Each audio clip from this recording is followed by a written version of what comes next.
السلام علیکم دوستانو، خدای وکړي چې روغ او جوړ اوسئ.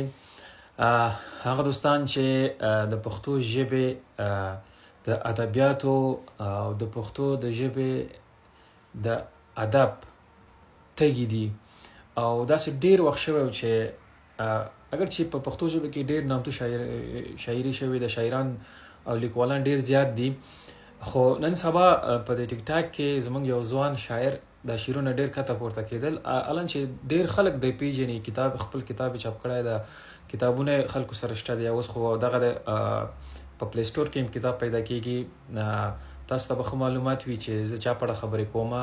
نظام الدین فلاح په نوم زموږ ځوان ده.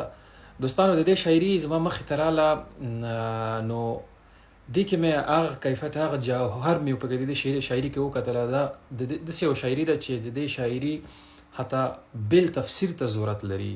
یعنی تاسو به وایئ چې د دې دونه ولې یعنی شاعري سخته ده، ولې تعریف یې کوي که نه؟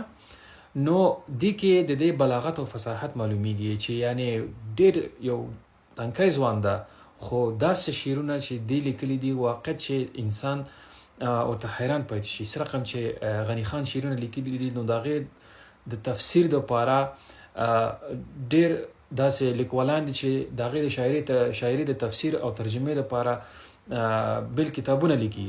همدغسې کله چې مې د دې شاعري وکتله، د دې بلاغت او فصاحت مې وکتلو، ماشاءالله په پښتو ژبه کې ورته یو غټه لاسته ویلی شو.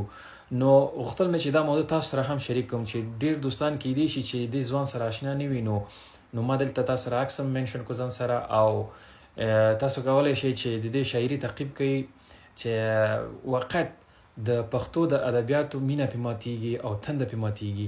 واقع داسې احساس کوي چې پښتو ژبه هغه څه چې موږ تاسو فکر کوو د هغې نه هم ډېر لوړه ده. مننه.